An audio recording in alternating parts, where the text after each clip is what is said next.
Yeah, I'm going to take you on a tour of the Britannia Hotel in Canary Wharf in just a second. You can't book in there because it is now fully booked for the foreseeable future with asylum seekers. 400 quid a night it was costing till about last week. Unbelievable.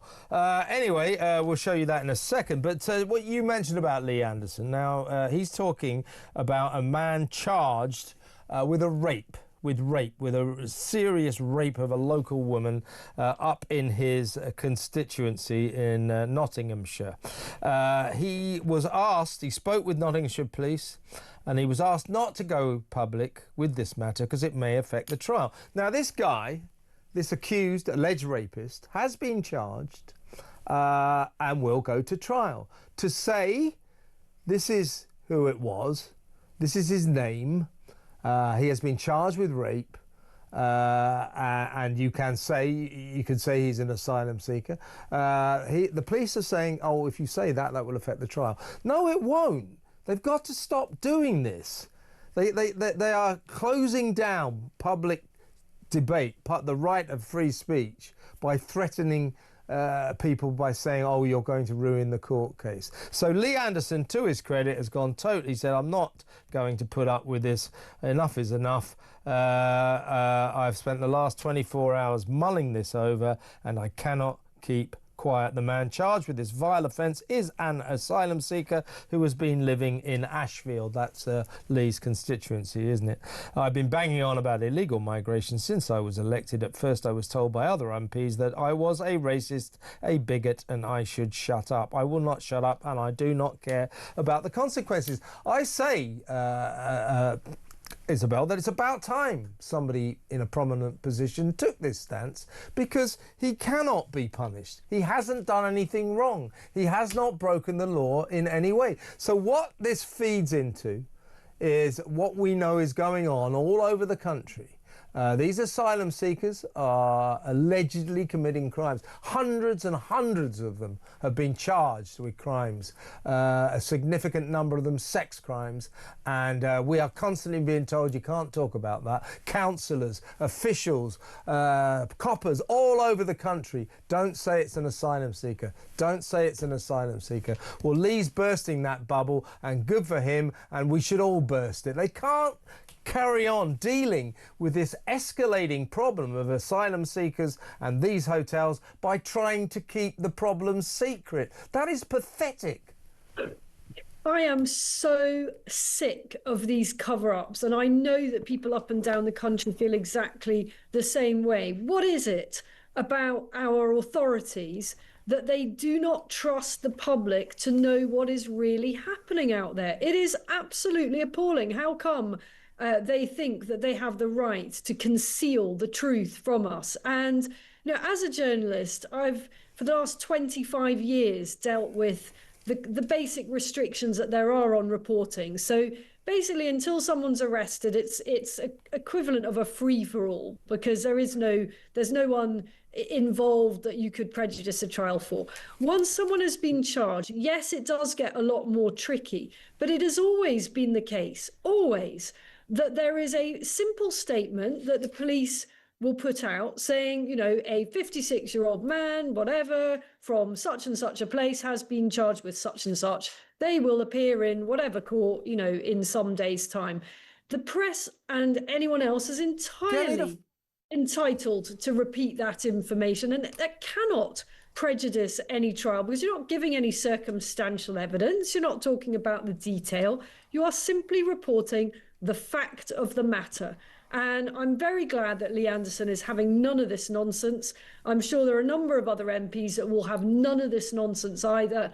And certainly neither you nor I, Kev, will be having any of this nonsense. I think it's our job to puncture this web of secrecy that is being set up around a serious escalating problem. Well, let me quickly take you on a tour of the Britannia Hotel. So what we learned yesterday, this unfolded before our very eyes as we were on air, was that the protests in Essex have potentially been some to some extent successful, and that some of those asylum seekers have been moved into London's newest asylum seeker hotel. This is the Britannia in Canary Wharf. Very flashy area full of city traders and all that. There's a protest last night unfolding spontaneously.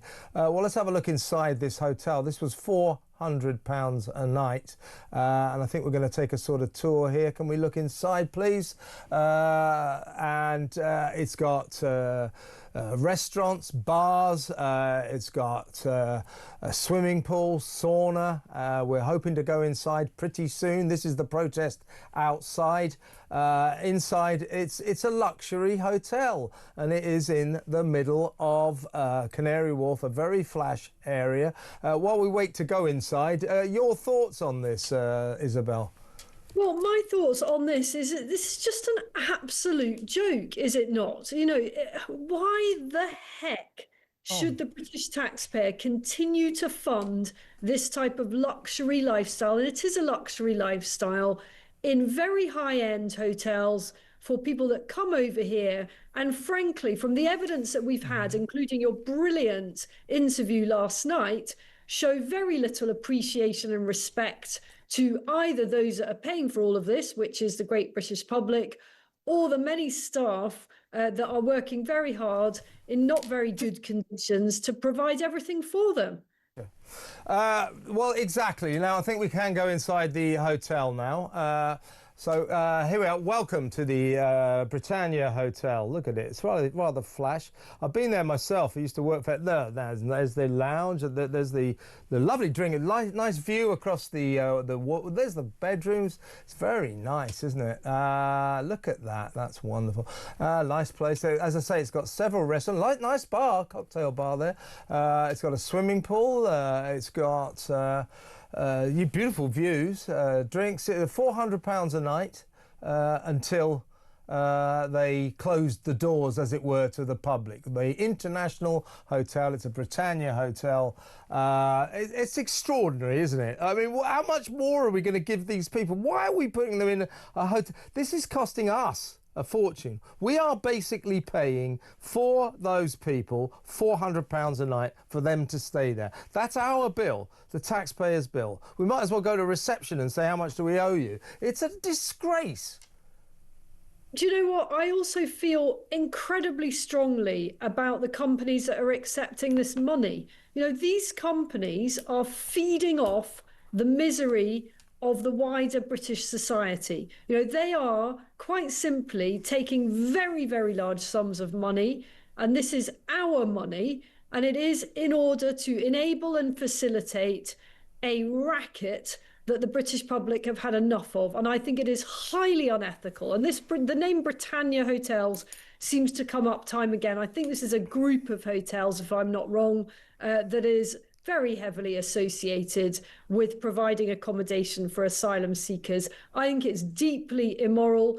I don't think it's any way to run a business. Hotels are for tourists, they're for business travellers, they are for paying guests.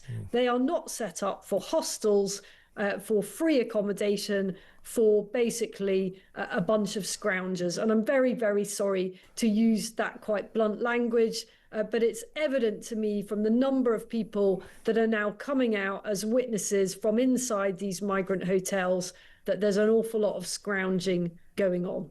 Yeah, and it's interesting you say about Britannia Hotels. They are indeed a chain, and you know, I'll admit I live in quite a plush area. It's called Hampstead in North London. I am the poorest resident in NW3, trust me.